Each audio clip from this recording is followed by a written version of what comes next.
दिल से के एपिसोड में हम चर्चा करेंगे बिहार की।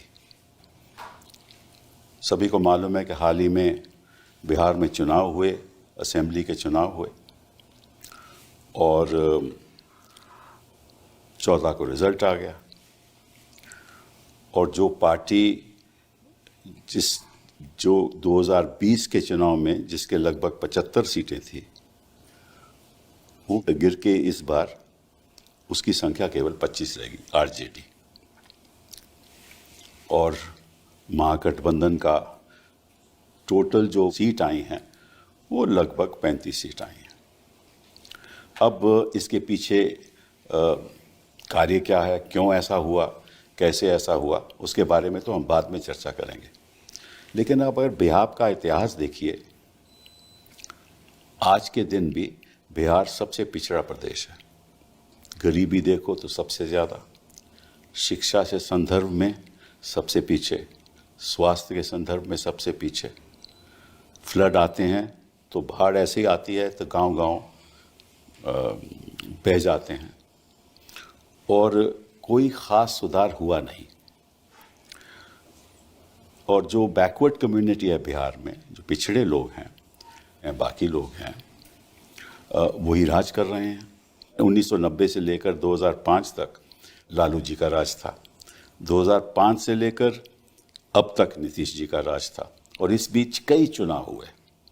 2005 में नीतीश जी जीते, 2010 में असेंबली के चुनाव में नीतीश जी और बीजेपी साथ थे। फिर 2015 में जब चुनाव हुआ तो उस समय महागठबंधन साथ थे, हाँ, नीतीश जी और आरजेडी साथ थे। और फिर 2017 में नीतीश जी ने पलटी मार दी और वो बीजेपी के साथ चले गए। ये बिहार का इतिहास है। और उसके बाद 2020 में चुनाव हुए तो जो आरजेडी थी उसकी बहुत बढ़िया परफॉर्मेंस रही और जैसे मैंने बताया उसके 75 सीटें आई। तो लबाव जो राजनीति में बड़ा फेरबदल आया और इस फेरबदल का कारण क्या है, क्यों ऐसा हुआ, कैसे ऐसा हुआ, कई लोग सवाल पूछ रहे हैं लेकिन कोई उत्तर साफ दिखाई नहीं दे रहा। कुछ शंकाएं तो हैं, उसके बारे में हम चर्चा करेंगे और इसलिए आज हम इस ऐसी शख्सियत के साथ हैं जो एक कम उम्र में हिंदुस्तान का इतिहास उन्होंने रचा है। वो है तेजस्वी यादव जी। बहुत बहुत धन्यवाद आपका यहाँ आना। हमें मालूम है कि आप वैसे तो क्रिकेटर थे, शुरुआत अपने क्रिकेट से की और आप दिल्ली डेयर डेविल्स में भी टीम में शामिल भी थे, लेकिन वो आपका 2000 मेरे ख्याल 12 में आप 11-12 तक आप रहे तो आपने फिर छोड़ दिया। उसने 2013 में आपने तय किया कि मैं राजनीति में आऊँगा और 2015 में जब आप चुनाव लड़े तो आप मतलब कि तब डिप्टी चीफ मिनिस्टर बने बिहार के। 26 साल का था। 26 साल के थे। मेरे ख्याल हिंदुस्तान के इतिहास में ऐसा कभी हुआ नहीं जी। और फिर दोबारा आप डिप्टी मिनिस्टर बने 2022 में। 22। इस बीच में 2017 में नीतीश जी उस तरफ चले गए। उस समय लीडर ऑपोजिशन और लीडर ऑफ ऑपोजिशन थे, वो भी सबसे दोनों एक्सपीरियंस रहा, सत्ता पक्ष का भी विपक्ष का और भी। तभी भी सबसे युवा आप लीडर ऑफ ऑपोजिशन रहे हिंदुस्तान के इतिहास में। तो बिहार में समझ लीजिए कि एक नई शख्सियत की लहर आई थी, मैं समझता हूँ। और बिहार का फ्यूचर आपके हाथ में है। मैं समझता हूँ हार जीत तो होती रहती है लेकिन बिहार का फ्यूचर आपके हाथ में है और अगले 5 साल बताएंगे कि क्या होने वाला है, क्या नहीं होने वाला। लेकिन आज जो हम चर्चा करेंगे वो आपसे इस बात की चर्चा करेंगे कि 2020 में तो आपकी 75 सीटें आईं, तो ये कम होकर 25 कैसे हो गई? इसके कारण क्या है आपके हिसाब से? मेरे भी कुछ इसमें ख्याल है, मैं बाद में कहूँगा। देखिए, ये बात तो कोई भी डाइजेस्ट नहीं कर रहा।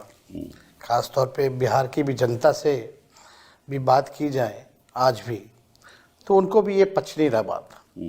और मैं तो ये दावे के साथ भी कह रहा हूँ, जो बीजेपी के या जदयू के सत्ता पक्ष के जो विधायक भी चुनाव जीते हैं वो भी विश्वास नहीं करना। अच्छा, देखिए, आपने जैसे पहले बिहार के बारे में जिक्र किया, बिहार सबसे गरीब राज्य है।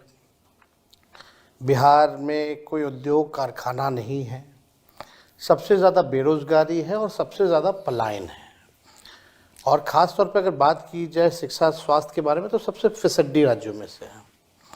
लेकिन बिहार की एक खूबी भी है कि बिहार देश का सबसे युवा प्रदेश भी है। तो तकरीबन 60% जो है युवा हैं। जो असल बिहार का जो मुद्दा पूरे चुनाव में था या कोई भी सर्वेज वगैरह भी दिखाई बेरोजगारी का था, तो बेरोजगारी का था। और पेपर लीक हो, बेरोजगारी हो, करप्शन हो, क्वालिटी ऑफ एजुकेशन की बात हो, शिक्षा की बात हो, पलायन की बात हो। बिहार में 3 कारणों से लोग बाहर जाते हैं: पढ़ाई, दवाई और कमाई। जी हाँ। ये 3 कारण हैं, मुख्य कारण हैं। लेकिन 20 साल नीतीश कुमार जी ने रूल किया और 11-12 साल नरेंद्र मोदी जी प्रधानमंत्री, डबल इंजन की सरकार, जी हाँ, एक शुगर मिल चालू नहीं करा पाए। ठीक बात है। और कभी भी इन लोगों के ज़ुबान से बेरोजगारी, रोजगार या सकारात्मक बात, पॉजिटिव बातें बिहार के बारे में कभी भी इन्होंने नहीं कहा। अभी भी प्रधानमंत्री आए तो कट्टे और किसकी किसकी बातें उन्होंने की। लेकिन 2020 में सबसे पहले हमने ये घोषणा की थी कि अगर हम मुख्यमंत्री बनते हैं तो पहले कैबिनेट मीटिंग में पहला कलम अगर मेरा चलेगा तो 10 लाख नौजवानों को सरकारी नौकरी देंगे। लोगों ने बढ़ चढ़ करके जो है हम लोगों को सपोर्ट किया और केवल डिफरेंस जो था 20 में वो 12,000 वोटों का था, हमारे अलायंस में और उनके अलायंस में। और सीटों की तुलना कीजिए तो 12-14 सीटों का फर्क, 12,000 बड़ा। तो बिलो 1000 वोट्स जो है हम कई सीटें जो हैं हारे हैं। और लेकिन जब हम 22 में दोबारा बने, आपका परसेंटेज 23% था उस समय भी। उस समय भी 4%। हाईएस्ट सबसे ज़्यादा हाईएस्ट हम लोगों था, का उस समय भी हाईएस्ट था। हाँ, तो उस समय 19 जो लोकसभा के बाद और उसमें लगभग 8 से 10% हम लोगों ने कवर किया था, जी हाँ। अगर 19 की बात की जाए तो। लेकिन फिर दोबारा जब हम मुख्यमंत्री बने 22 में, तो हम लोगों ने पहला शर्त ही ये नीतीश जी के साथ था कि भाई एक तो कॉमनल फोर्सेस को देश की गद्दी से हटाना है, दूसरा अगर हम आ रहे हैं तो 5 लाख नौकरियां या 10 लाख नौकरियों की कार्रवाई जो है वो होनी चाहिए, वरना लोग हमसे पूछेंगे कि सत्ता में आए तो क्या की। और पहली बार आरजेडी ने नीतीश कुमार जी के साथ रहते हुए एजुकेशनल डिपार्टमेंट भी लिया और वहाँ से तकरीबन हम लोगों ने कई नौकरियों जो है, लगभग उस दौर में 5 लाख नौकरी हम लोगों ने दी, 3.5 लाख नौकरियां प्रक्रियाधीन कराई। हमारे हटने के बाद भी पेपर लीक हुआ। तो मेन मेरा ये कहने का मतलब है कि बेरोजगारी जो था वो सबसे बड़ा मुद्दा था और लोगों ने बढ़ चढ़ करके, हम तो हर जगह कैंपेन गए, जो लोगों का जो गुस्सा जो सरकार के प्रति रहा, जिन लोगों ने लाठियां खाई, वो लोग नहीं चाहते थे कि एनडीए की सरकार जो है दोबारा बने। नया बिहार बनाना चाहते थे, ऐसा बिहार जो पढ़ाई, दवाई, कमाई, सिंचाई, सुनवाई और कार्रवाई वाली सरकार हो। लेकिन आपको एक शब्द में हम बता देंगे कि चुनाव में हुआ क्या। उस बात का जवाब नहीं आया कि क्यों आप समझते हो कि ये हम ये कह सकते हैं कि लोकतंत्र हारा है, मशीनरी जीती है। लोकतंत्र हारा है, मशीनरी जीती है। मशीनरी जीती है। अच्छा, वो मशीनरी के कई पहलू हो सकते हैं। देखिए, उसके मतलब जो चीज़ें जो उम्मीद लगाई जा सकती है कि भाजपा और ये लोग करेंगे, उन लोगों ने कोई भी चीज़ छोड़ा नहीं इस चुनाव में करने से। आप देखिएगा, जो भी योजनाएं, हमारा जो विजन था, सबसे पहली बार चुनाव में से पहले हमने अपना विजन रखा था कि पेंशन हम बढ़ाएंगे, माई बहन मान योजना भी लाएंगे। ये सारी चीज़ों को देखिएगा तो सरकार ने उसको इम्प्लीमेंट किया और ये 20 साल से इनको याद नहीं आ रहा था कि 400 से भी पेंशन बढ़ाना है। जब हमने कहा तब इन लोगों ने जो है वो इम्प्लीमेंट जो है किया। लेकिन चुनाव के कोड ऑफ कंडक्ट के 10 दिन पहले 10-10 हज़ार रुपये बांटे गए, यानी वैसे अलग अलग योजनाओं के तहत लगभग 40,000 करोड़ रुपए जो है पूरे बिहार में लोग सीधे जो है बांटे गए।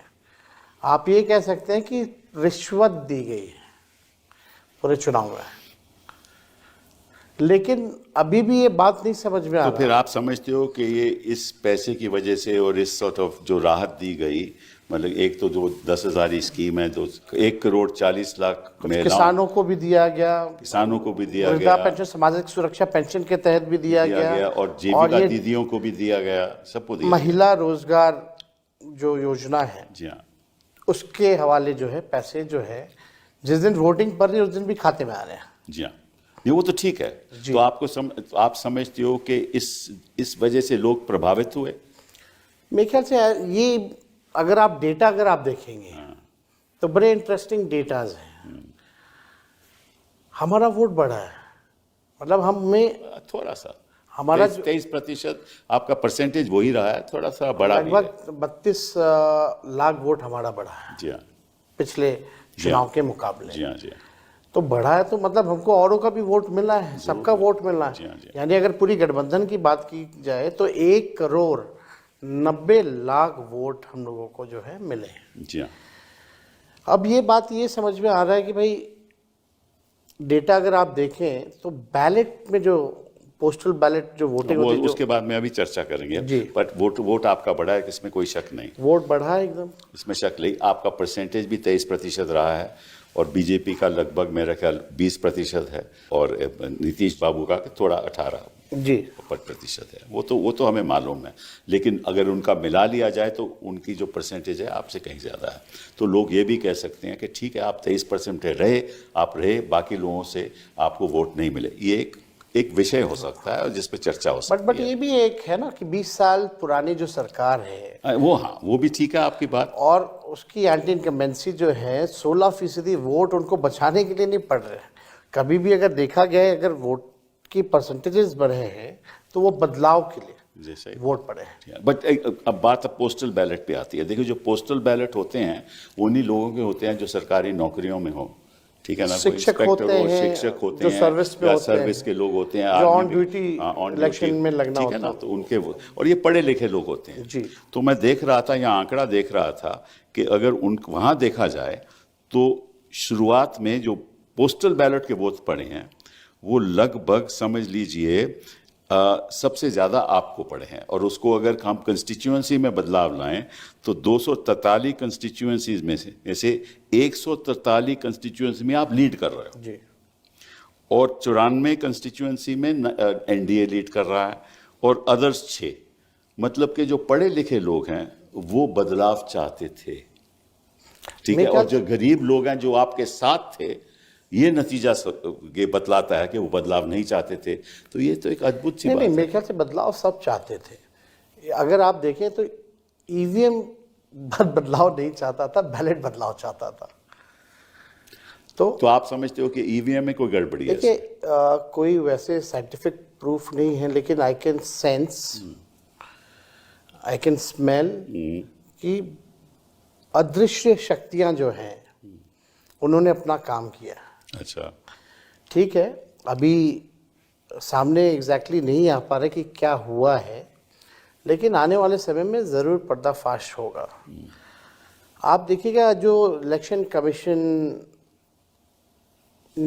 पूरी बेईमानी के मोड में थी। इलेक्शन कमिश्नर जो है उन पे कोई कार्रवाई नहीं हो सकती। ये अमेंडमेंट भी आया बिल में। क्यों चेंज किया गया? यानी आप कुछ गड़बड़ करने वाले हो। आप देखिएगा सीसीटीवी जो रिकॉर्डिंग तो थी 45 दिन का कर दिया गया। क्या कारण था इसका?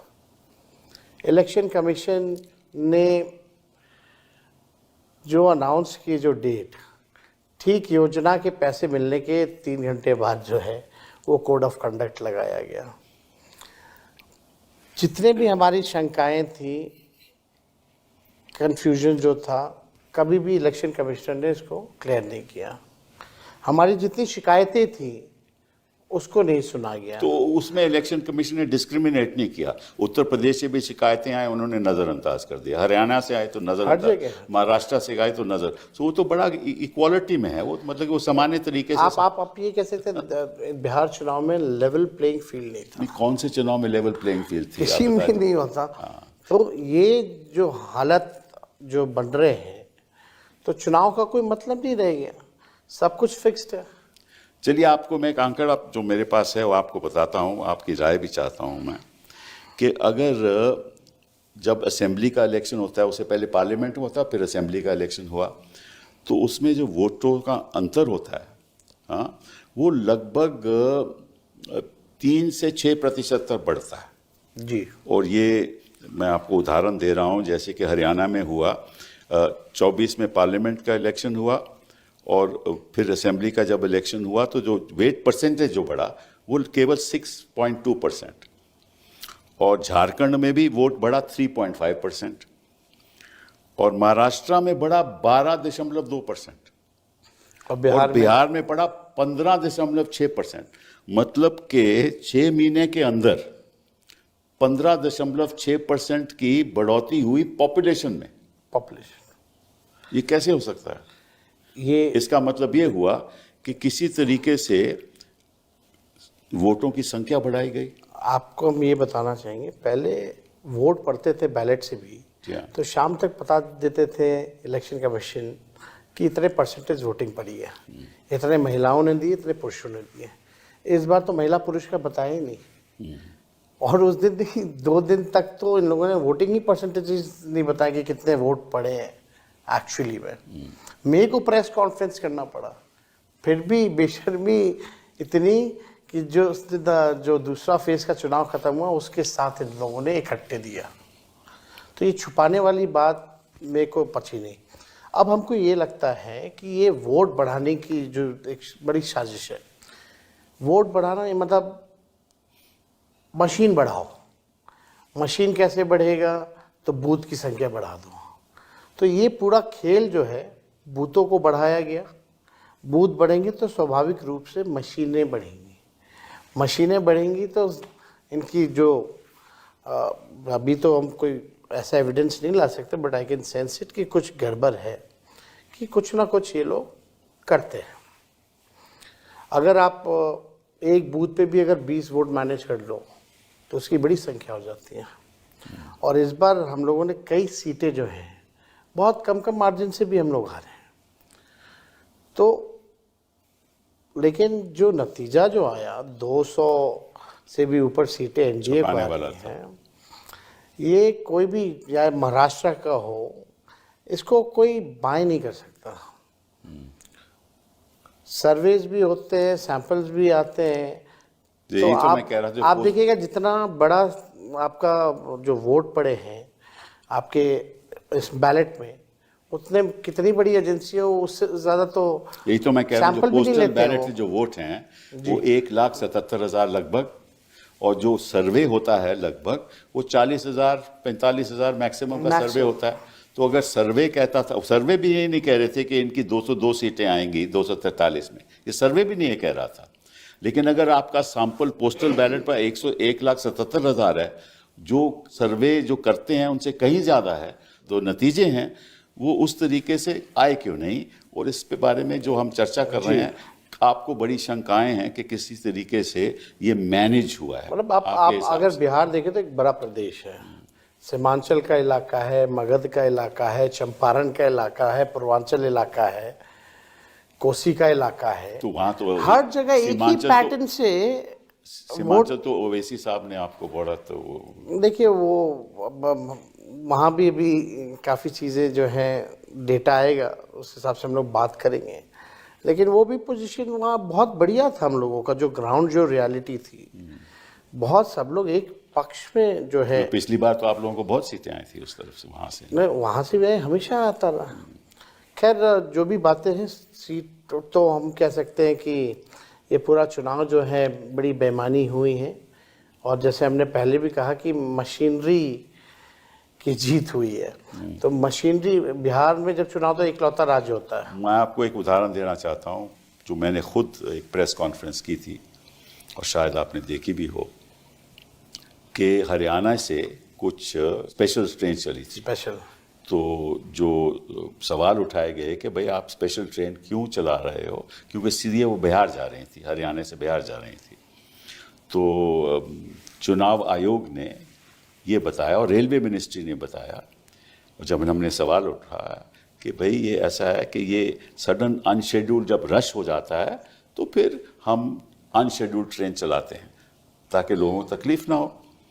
तो जो चुनाव जो था, आपको मालूम है कि 6 तारीख का चुनाव था और छठ पूजा 28 को ख़त्म हो गई थी, अक्टूबर को, ठीक है ना। और इन्होंने कहा कि छठ की वजह से, फिर हमने सवाल उठाया कि भाई छठ तो 28 को ख़त्म हो गई, लेकिन ट्रेन तो 3 तारीख को चली, 3 नवंबर को चली। Exactly. और उसमें जो वीडियो दिखाया गया उसमें लोगों ने ये कहा कि सैनी साहब ने हमें हरियाणा से भेजा है बीजेपी को वोट करने के लिए, और वो वीडियो हैं, चुनाव आयोग के पास वो वीडियो हैं, हमने उसको पब्लिकली डिस्प्ले किया। और ऐसी ट्रेन 4 चली, हर ट्रेन में 1500 लोग थे, मतलब कि 6000 लोग हरियाणा से बिहार जा रहे हैं। और खर्चा सरकार बीजेपी कर रही थी, ये भी उन्होंने कहा कि बीजेपी खर्चा कर रही है, हमें पैसा उन्होंने दिया है और हम वोट बीजेपी को करने जा रहे हैं। ये चुनाव आयोग के सामने प्रूफ था। ना रेलवे मिनिस्ट्री ने कुछ उसके बाद कहा, ना चुनाव आयोग। अगर एक ही जगह से ऐसी ट्रेन चली हो तो मालूम नहीं कितनी जगह से कितनी ट्रेन चली। छठ में रेलवे मिनिस्टर ने घोषणा की थी कि 12,000 स्पेशल ट्रेनें चलाई हैं। अब पता नहीं डेटा कहाँ से लाते, 14,000 तो ट्रेन ही है पूरे देश में। अच्छा। और 12,000 जो है उन्होंने घोषणा की थी छठ में स्पेशल जो है वो ट्रेनें चलेंगी, और चली नहीं। लोग जो हैं टॉयलेट में ठूस ठूस करके आए, वो भी वीडियो है। अच्छा। और ये ठीक चुनाव से पहले ये ट्रेन जो है, जैसे आपने कहा, वो एकदम सत्य बात है। और केवल एक शहरों से ही नहीं, यही तो ना, कहीं से भी, बॉम्बे से, साउथ से, आपका कई जगहों से, नॉर्थ ईस्ट से, जहाँ भी बीजेपी की सरकार रही है वहाँ ये काम जो है किया गया। तो इन लोगों ने किया है। अब बाकायदा उनको भाजपा का पट्टा दे करके, जी हाँ, खुद भाजपा के नेताओं ने कहा कि हमने टिकट कटवाया, पार्टी ने कटवाया है, लौटने का भी कटवाया है। चलिए मान लीजिए कि इतने लोग बाहर से आए, तो या तो खुद बीजेपी के लोग थे या पलायन की वजह से वो बिहार के वोटर थे। 2 ही बातें हो सकती हैं ना। तो अगर तो पलायन की वजह से बिहार के वोटर थे तो आके उन्होंने वोट किया। देखिए, और अगर बीजेपी के वर्कर थे तो बहुत ही गंभीर बात है। ये तो है।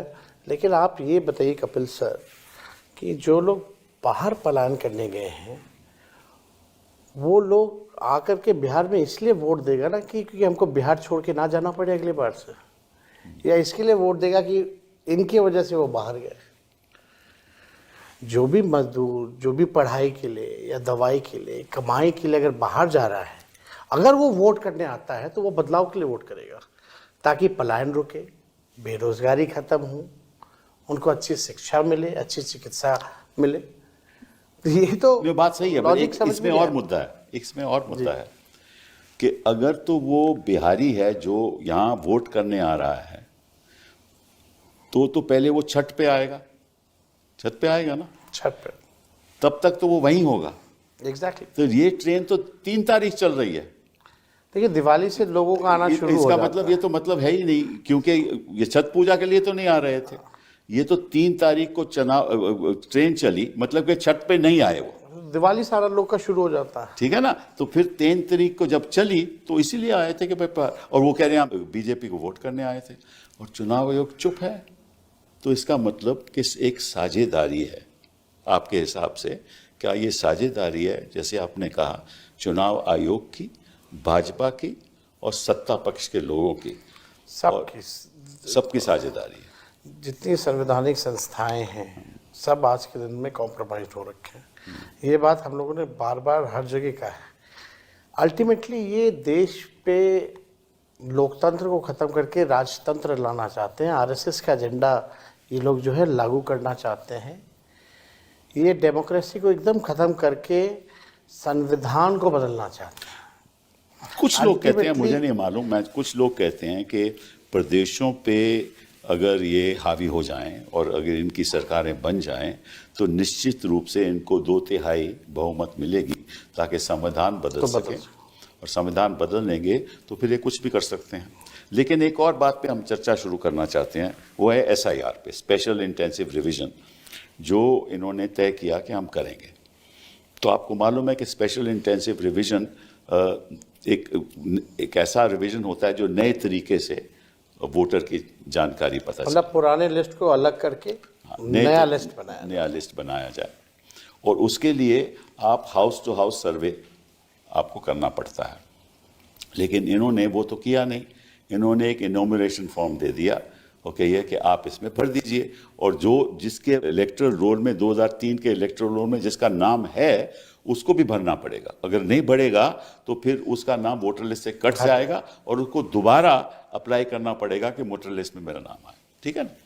तो ये विरोध हम वकीलों ने भी किया, कोर्ट ने सुनवाई भी की और अभी बात चल भी रही है। तो इससे हुआ क्या कि कई लोगों के नाम, लाखों लोगों के नाम कटे भी गए, और किसके नाम कटे इसकी जानकारी अभी आपको भी नहीं है, हमें भी नहीं है। और जानकारी कैसे मिले वो तो वक्त लगेगा। इस बीच तो नई सरकार बन गई, तो ये भी एक और तरीका था कि 2 महीने में इसको कराओ, और सभी को मालूम है कि 2 महीने में ये हो नहीं सकता। तो ये भी एक साझेदारी थी आपके हिसाब से। आपको याद है जब ये अनाउंस किया गया कि बिहार में SIR जो है लागू की जाएगी, उसके 2 दिन बाद ही हमने प्रेस कॉन्फ्रेंस करके इसका कड़ा विरोध किया, क्योंकि फरवरी में लिस्ट आया हुआ था और एक सामान्य प्रक्रिया है। जिनकी मृत्यु होती है उनका नाम काटा जाता है, जो 18 साल के ऊपर होते हैं उनका जुड़वाने का वो सालों पर चलता है, कोई ऐसा नहीं कि नया कोई बात है। फरवरी में एक लिस्ट आई हुई थी, और फरवरी और SIR का जो लिस्ट में जो डिफरेंसेस आप देखेंगे, मरे हुए लोगों का या अनट्रेसेबल लोगों का या डुप्लीकेसी की बात अगर की जाए तो बड़ा ह्यूज डिफरेंस था। आप तो सर केस लड़े, यू नो एवरीथिंग, लेकिन हमारा ऑब्जेक्शन ये था कि भाई उस दौरान SIR आप कर रहे हैं जब बिहार में फ्लड है। जो अपना जान बचाएगा, जो अपना घर बचाएगा, कि वो डॉक्यूमेंट जमा कराता चलेगा ब्लॉक ऑफिस। जी हाँ, बिल्कुल सही। तो सवाल तो एक तो टाइमिंग को लेके था, अगर आपको कराना था तो आप लोकसभा के बाद ही ये प्रक्रिया चालू कर देते हैं। और इंटरेस्टिंगली जो सबसे बात जो खटक के आई, कुछ दिन पहले इलेक्शन कमीशन ने ऑल पार्टी मीटिंग बुलाई थी बिहार के लोगों को, इसके बारे में कोई जानकारी नहीं दी। आप कम से कम पॉलिटिकल पार्टियों को लूप में ले लेते, डिस्कस कर लेते, और हम लोग भी सहयोग करते हैं। 2 महीने में ऐसे कि इतनी गहराई से कभी हो ही नहीं सकती। बिहार में ऐसे डॉक्यूमेंट जो SIR के लिए जो 11-12 जो डॉक्यूमेंट जो मांगे जा रहे थे, 11-12, वो आप समझिए कि उनके पास है ही नहीं। कैसे होंगे? जो गरीब हैं। वो कैसे होगा? गरीब के पास तो पासपोर्ट होगा नहीं और जो गरीब आदमी है जिसके पास सरकारी नौकरी नहीं है तो उसका पेंशन का कोई वो नहीं होगा, कुछ भी नहीं होगा। तो ऐसे डॉक्यूमेंट मांगे, आप लोगों ने लड़ाई लड़ी तो कम से कम आधार कार्ड जो इंक्लूड हुआ। एक इंटरेस्टिंग बात बताऊं, बड़ी इंटरेस्टिंग बात है। 1919 में और 1935 में जो एक्ट बने, 1919 एक्ट और 1935, 1935 में, उसमें ये कहा गया कि इन लोगों को वोट देने का हक है। वो कौन लोग थे? जो सरकारी नौकरी में है, जिनको पेंशन मिलती है। और कौन लोग थे? जिनके पास घर है, मकान है। तो जो मतलब के एलिटिस्ट लोग थे, जिनके पास दस्तावेज थे, उन्हीं को वोट देने का हक था। तो ये इन्होंने जब कहा कि आधार को हम नहीं मानेंगे, और ये जो उन्होंने कैटेगरीज दी कि पासपोर्ट वाले लोग, पासपोर्ट वाले तो वही लोग हैं जो बाहर जाते हैं, जिनके पास पैसा है। फिर पेंशन वाले लोग जो नौकरी में हैं। इंटरेस्टिंगली आधार को पहले लिंक किया गया था, इलेक्शन कमिशन ने किया था। आई नो दैट, बट अभी तो विरोध कर रहे थे ना कि आधार फिर बाद में आधार भी मानते नहीं है। मतलब कि जो प्रक्रिया इंडिपेंडेंस से पहले चली आ रही थी कि किन किन लोगों को हक है वोट करने का, वही इंडिपेंडेंस के बाद बिहार में 2025 में हो रहा था। हमने विरोध किया कि बिल्कुल गलत है। ये इंक्लूसिव होना चाहिए। देखिए, इलेक्शन कमीशन का रवैया होना चाहिए कि जितने वोटर ज्यादा हो उतनी अच्छी बात है। क्योंकि आपको मालूम है, जब गृह मंत्री जी बिहार में पहली बार गए तो उन्होंने क्या कहा कि हम तो ये चाहते हैं कि ऐसा हो, रिवीजन हो, ताकि जो घुसपैठिए हैं एग्जैक्टली जो आए हैं बिहार में उनका वोटर लिस्ट में नाम नहीं होना चाहिए। तो आप बताइए कि इसी एक घुसपैठिए का आपका नाम पता चला? वो तो इलेक्शन कमीशन ने कहीं कैटेगरी में भी नहीं रखा था, नहीं रखा ना। तो और ये ना ही फिर कुछ था।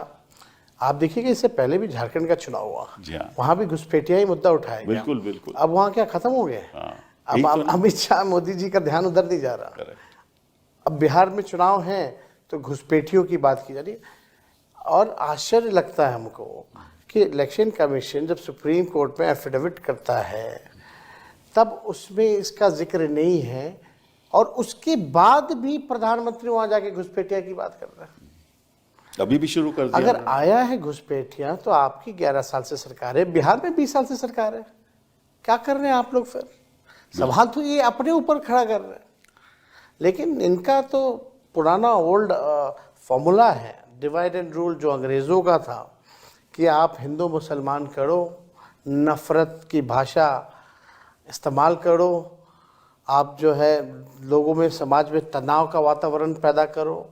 जो मूल प्रश्न है, जो एजेंडा है, पढ़ाई, दवाई, कमाई, सिंचाई, शिक्षा, स्वास्थ्य, सारी चीज़ें, ये सब अलग करो और हिंदू मुसलमान का माहौल बनाओ। और इसमें आज की जो गोदी मीडिया जो है, 70% हिंदू और मुसलमान पे इनका डेली एजेंडा, और इनका डेली जो शाम में जो प्रोग्राम कराते हैं 70% इस पे रहता है। कभी पढ़ाई के बारे में नहीं, देश के तरक्की के बारे में नहीं, गरीबी के बारे में नहीं। आजकल प्रश्न सरकार से नहीं पूछे जा रहे, विपक्ष के लोगों से पूछे जा रहे हैं, और कार्रवाई भी हो रही है तो विपक्ष के लोगों पर। अभी तो मैं समझता हूँ कि ये एक नया मॉडल है चुनाव जीतने का, जिसको हम कह सकते हैं नीतीश मॉडल। वो मॉडल क्या है कि 24 जून से लेकर आप अपने सारी जो आपकी जो राहत देने वाली प्लान्स हैं वो अनाउंस कर दो आप, और लोगों को पैसा देते जाओ। चाहे वो सामान्य प्रशासन विभाग का हो, ग्रामीण विकास विभाग का हो, श्रम संसाधन विभाग का हो, शिक्षा विभाग का हो, स्वास्थ्य विभाग का हो, कृषि विभाग का हो, खाद्य उपभोक्ता विभाग का हो, मतलब कि सारे लगभग जो भी कर सकते हैं इन्होंने कर दिए। जैसे आपने कहा कि 40,000 करोड़ की इन्होंने राहत दी। और वेरी इंटरेस्टिंग बात यह है कि 3 अक्टूबर 2025 में स्वास्थ्य विभाग और शिक्षा विभाग में इन्होंने एक अजीब गजब सा इन्होंने फैसला लिया। वो ये है कि जो ANM का मानदेय 11,500 से बढ़कर 15,000 कर दिया, और शिक्षा सेवक तालीमी मरकज 340 से बढ़कर 12,000 कर दिया। अलग से सहायता ऋषि 10,000, मतलब कि जो 340 से 12,000, सहायता ऋषि 10,000। अगर ये घूस नहीं है, और ये किस दिन हुआ? ये 3 अक्टूबर को हुआ, और आपका चुनाव 6 अक्टूबर को है।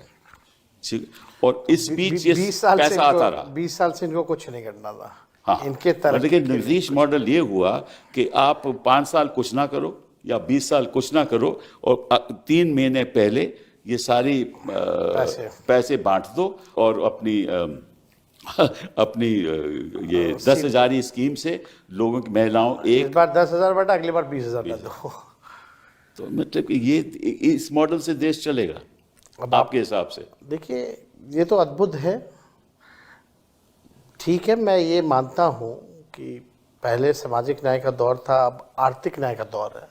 तो आर्थिक न्याय का दौर में आप नौकरी की व्यवस्था करिए, आप कारखाने लगाइए, उद्योग लगाइए, शुगर मिल चालू कराइए, पेपर मिल, जूट मिल चालू कराइए। उसके लिए तो पैसा नहीं है ना, उसके लिए तो पैसा ही नहीं है। वो करना ही नहीं है इनको। ये वो तो कहते थे कि भाई अगर ऐसा करेंगे तो फिर लोग बाहर से जाकर कमाई कैसे लेंगे। पहली बार प्रधानमंत्री गए थे मोतिहारी, तो बोले यहाँ चीनी का मिल हम चालू कराएंगे और उसी चीनी का चाय पियेंगे। 11 साल हो गया, पता नहीं। अगर प्रधानमंत्री अपने पुराने भाषणों को देखे तो उनको शर्म आना चाहिए बिहार आने में, जो बातें उन्होंने की है।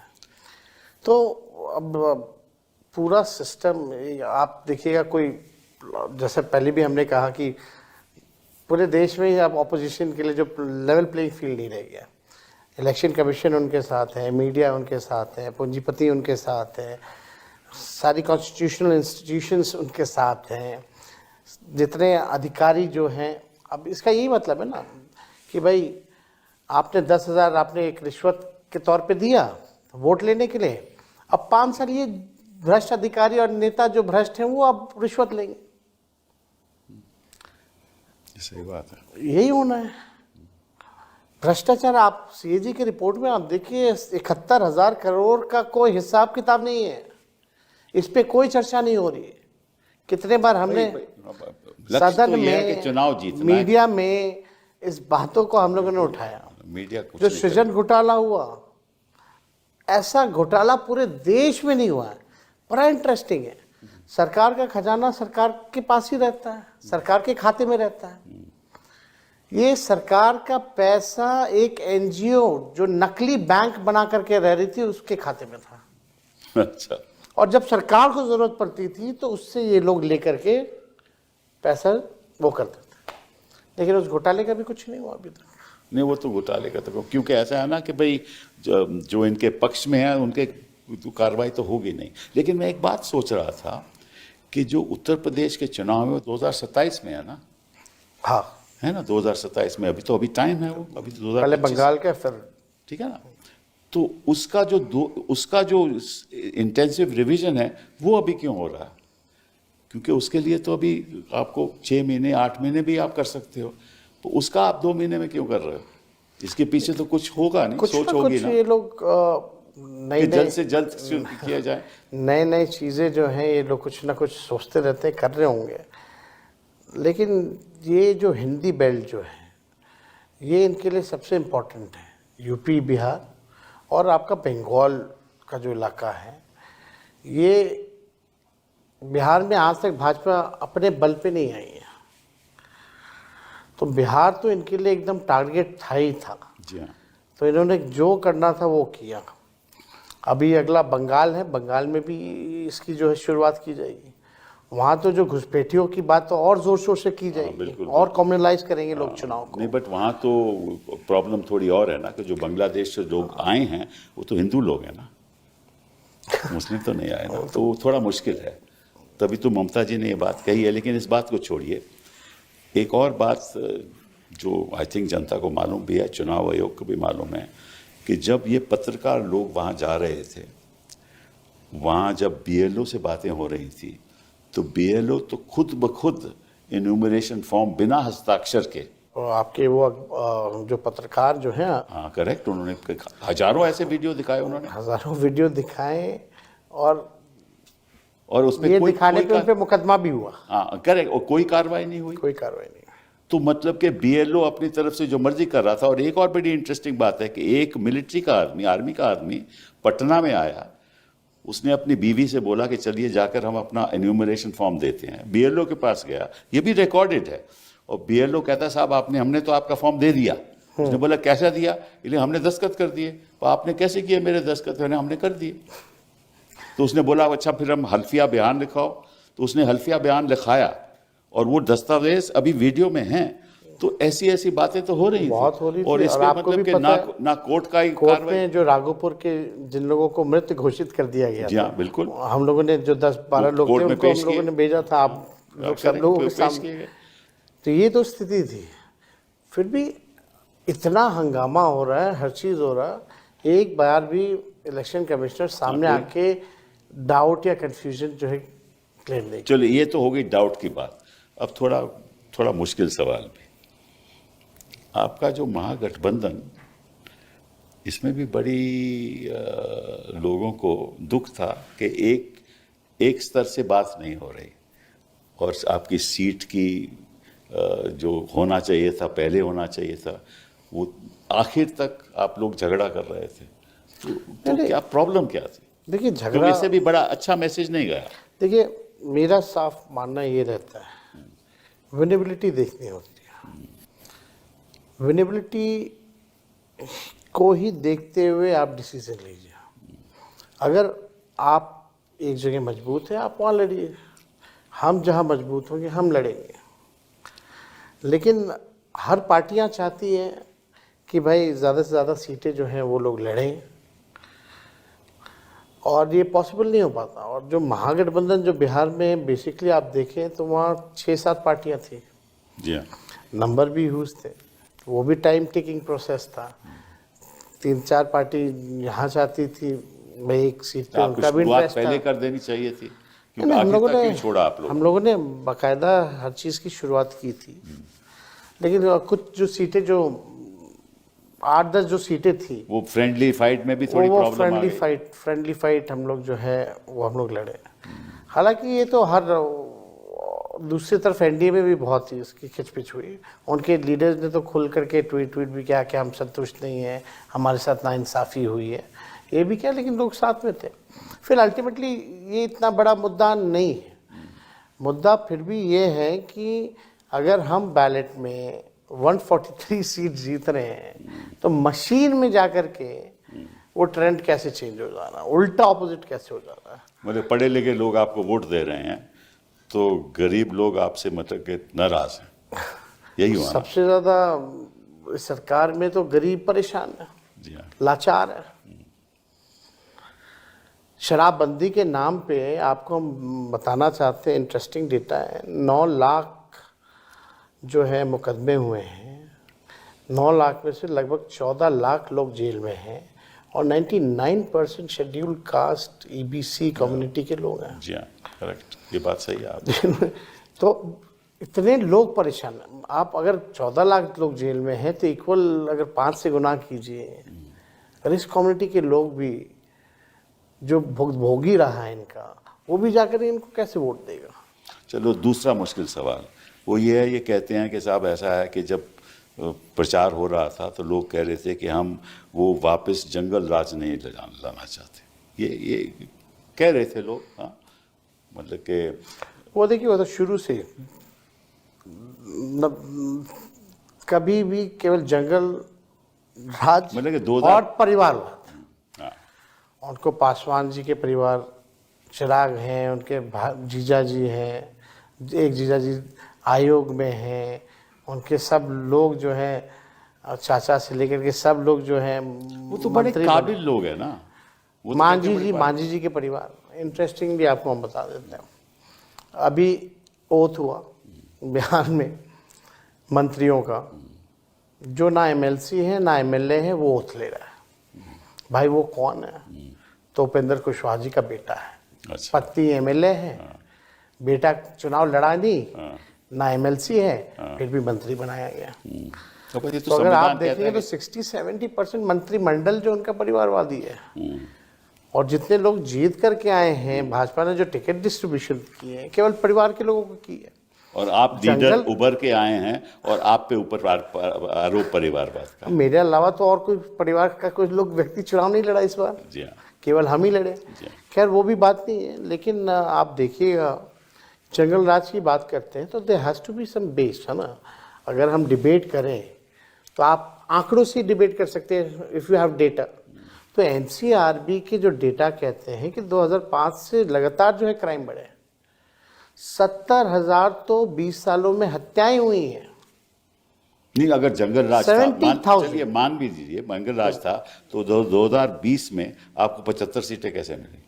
हमेशा सिंगल लार्जेस्ट पार्टी रहे। ठीक है ना, तो अगर तब भी तो जंगल राज था, ऐसा तो नहीं कि 2025 में ही जंगल राज रहा, 2020 में भी था। देन फिर आपको 75 सीटें कैसे मिली? ये देखिए, जनता ये बाय नहीं करती है, ये जंगल राज ये वो, ये बेकार की बात है। हम भी सरकार में थे ना, हम भी मुख्यमंत्री बने, कौन सा ऐसा माहौल खराब हो गया कि महिलाएं घर से नहीं निकलती थी? सही बात है।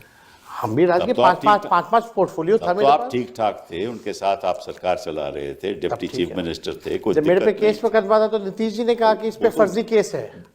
करेक्ट, बट 2017 में आपका लैंड फॉर जॉब्स आपके खिलाफ हो गया, जब उन्होंने पलटी मार दी। बिहार में पलटी बोलते हैं, इसलिए मैं कोई ऐसी बात नहीं कर रहा, तो बिहारी अल्फाज इस्तेमाल कर रहा हूँ। उन्होंने जब पलटी मारी तो तुरंत आपके खिलाफ केस हो गया, लैंड फॉर जॉब्स। फिर कोई उसके बाद कुछ नहीं हुआ। एक बार दोबारा जब हुआ तो फिर वही केस पे कोर्ट कहने लगा कि आप आइए, आप हाजिरी भरिए, जब चुनाव था। ये तीनों केसेस इंक्वायर्ड होकर के क्लोज हो चुके हैं।